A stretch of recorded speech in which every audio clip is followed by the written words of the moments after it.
भगवान की कथा जब सुनने को मिलती है तब यही मनुष्य धर्म परायण हो जाता है, क्योंकि भगवान की कथा सत्य का मार्ग देती है और सत्य के मार्ग में ही इस जीव की सुख और समृद्धता इसको पूर्णतया प्राप्त होती है। सत्संग अत्यंत आवश्यक होता है। इस तरफ सत्संग की तरफ आ पाना, मन पे बहुत बोझ पड़ता है। जब घर गृहस्थ को छोड़ना पड़ता है कुछ समय के लिए, तो इस मन पे बोझ पड़ता है। ये जो मन पे बोझ पड़ता है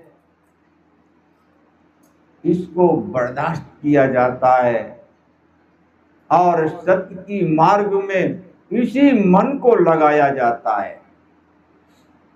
तब कथा सुनने को मिलती है और तब यह व्यक्ति, यह जीव धर्म परायण होता है। और जिसने अपने मन पे आए हुए बोझ को न समझ पाया, न हटा पाया, न भगवान की ओर ला पाया, उससे बड़ा अभागा। अभागा का मतलब होता है भाग्यहीन, क्योंकि भाग्य तो यहाँ बनना है सत्संग में।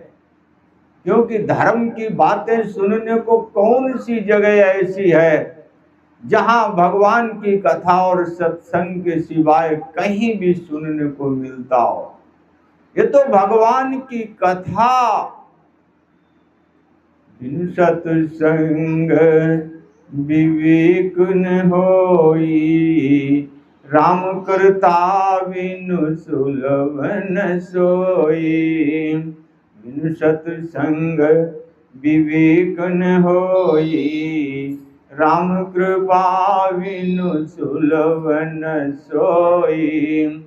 भगवान की कृपा, और आपको ये इच्छा बनानी होती है कि मुझे सत्संग सुनना है, और फिर भगवान की कृपा होती है तब ऐसी सद्बुद्धि बनती है और भगवान की कृपा ऐसा साधन बना देती है जिससे कि सत्संग सुनने को मिलता है। सत्संग में देखिए, ये जो भगवान की जो भक्ति है, हमारा जो वैदिक सनातन धर्म है, ये इतना मजबूत है कि यह अंगी धर्म है। अंगी धर्म का मतलब ये होता है कि इसके जो अंग हैं, वो सबसे पहला अंग है ब्रह्म विचार, दूसरा है आत्मबोध। ये सनातन धर्म, वैदिक सनातन धर्म ये देता है। ब्रह्म विचार देगा, परम ब्रह्म परमेश्वर के बारे में बताएगा, समझाएगा और फिर आत्मबोध कराएगा। योग, यह सनातन धर्म का गुण है। योग मीन से ईश्वर से जुड़े रहना, और किन किन साधनों से जब ये जीव होता है तब ये योग में पहुंचता है और परमात्मा से निरंतर जुड़ा रहता है। ध्यान, यह सनातन धर्म का अंगी धर्म है, इसलिए यह ध्यान योग भी बताता है। और गुरु मूर्ति, गुरुदेव की पूजा, गुरु मूर्ति की पूजा और मूर्ति में भगवान की पूजा, यह सनातन धर्म बताता है। कर्म योग, ज्ञान योग, भक्ति योग, ये सनातन धर्म बताता है, सिखाता है। यह जो ब्रह्म विचार है, ये सगुण में निर्गुण में दोनों रूपों से बताता है। जो ब्रह्म निर्गुण अजन्मा अगोचर है, वो ही ब्रह्म भक्तों पे कृपा के लिए सगुण रूप धारण कर लेता है। दोनों में कोई भी अंतर नहीं होता है। जैसे जल और ओला वास्तव में दोनों जल ही होते हैं, इसी तरह से चाहे निर्गुण ब्रह्म चाहे सगुण ब्रह्म, दोनों ही तो परम ब्रह्म परमेश्वर परम पिता परमेश्वर ही तो है। यह सनातन धर्म देता है। और धर्म किसे कहते हैं? भगवान का नाम लेना, कीर्तन करना, सत्संग करना,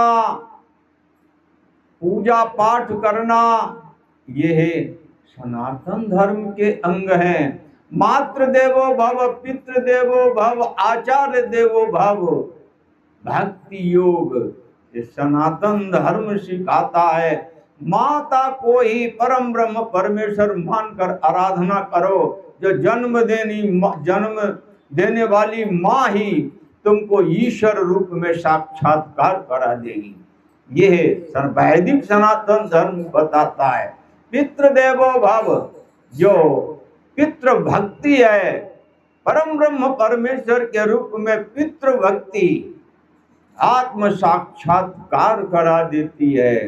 यह सनातन धर्म बताता है, समझाता है। और सबसे बड़ा धर्म देखिए, मानवता का धर्म क्या है? सबसे पहला धर्म ये होता है कि वास्तविक धर्म को समझो। धर्म के 10 लक्षण होते हैं: धृति, क्षमा, दमो, अस्तेय, शौच, इंद्रिय निग्रह, धीर, विद्या, सत्य, अक्रोधो, दशकम धर्म लक्षणम। ये धर्म के 10 लक्षण होते हैं। ये मानवता को सत्य मार्ग पे सिखाने के लिए सही मार्ग है, इस पे चलना होता है। धृति का मतलब होता है धैर्यवान बनना। जब तक इस मनुष्य के अंदर धैर्य आएगा नहीं, तब तक मजबूती कैसे होगी? जैसे मकान है, मकान को जितनी मजबूती से नींव को रखा जाता है, तब मकान ऊपर कितने ही मंजिल ले जाओ, अगर नीचे की नींव मजबूत है तो सब कुछ ठीक चला होता है। उसी प्रकार से धैर्य, इस जीव के अंदर धैर्य का होना अत्यंत आवश्यक है। हर परिस्थिति में, चाहे विषम परिस्थिति हो, चाहे सम परिस्थिति हो, चाहे अनुकूल परिस्थिति हो, चाहे विपरीत परिस्थिति हो, हर परिस्थिति में जो लोग धैर्य को धारण करते हैं, वही तो अपने जीवन का सच्चा आनंद लेते हैं। धृति कहते हैं धैर्य को धारण करना। धर्म के 10 लक्षणों में पहला लक्षण, और दूसरा होता है क्षमा। किसी ने भी आपके प्रति अपराध किया हो, किसी भी प्रकार का हो, क्षमा देने का स्वभाव, क्षमा कर देने का स्वभाव जिस व्यक्ति के अंदर होता है, धर्म का दूसरा लक्षण है। अब विचार करना, एक क्षमा होता है और एक दूसरा लक्षण जो अवगुण होता है, वो बदले के भाव में तुरंत जीव को पहुंचा देता है। ये भगवान की जो माया होती है, तमोगुणी माया। किसी ने अपराध किया, तुम बदले के भाव में तुरंत पहुंच गए, ये बहुत बड़ा दोष होता है। क्षमा, किसी ने भी चाहे अज्ञानवश किया हो, चाहे ज्ञानवश किया हो, किसी तरह से तुम्हारे प्रति किसी ने गलत व्यवहार, गलत काम किया हो, आपकी दृष्टि में क्षमा होनी चाहिए। क्यों क्षमा होनी चाहिए?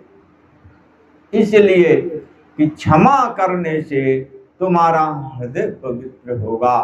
तुम्हारे अंदर कुछ शक्तियां ऐसी होती हैं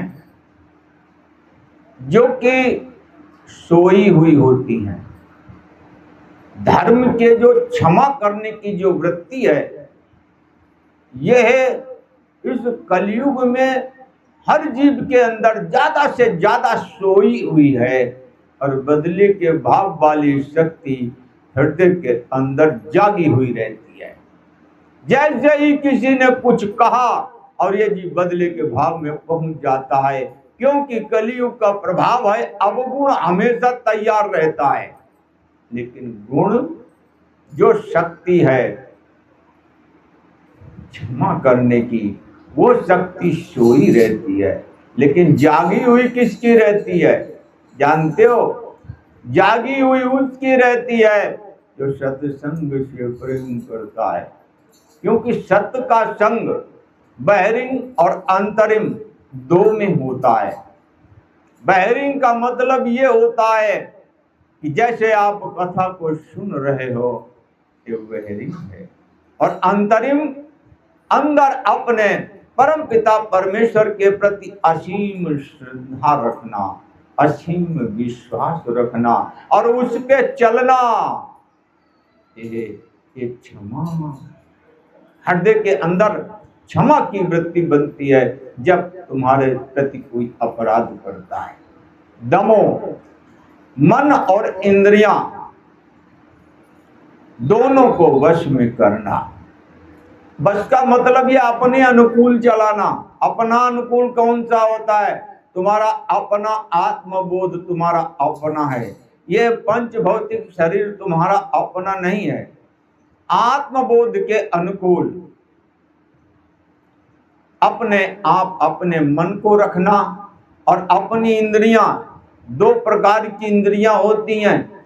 एक ज्ञान इंद्रिय जिनसे ज्ञान प्राप्त कर रहे हो, एक कर्म इंद्रिय जिनसे कर्म करते हो। ज्ञान प्राप्त कर रहे हो, ये कितना बड़ा आपका संस्कार बन रहा है, यह अत्यंत आवश्यक होता है।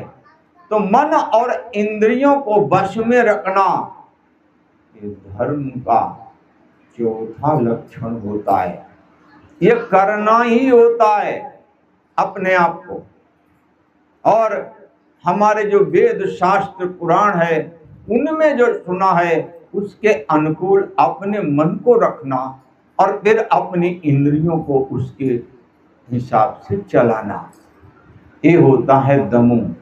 अस्तेय का मतलब ये होता है कि चोरी नहीं करना, किसी की संपत्ति पे दृष्टि नहीं डालना, हमेशा दूसरे को उपकार और दया के भाव से देखना, ये अस्तेय पांचवा लक्षण होता है।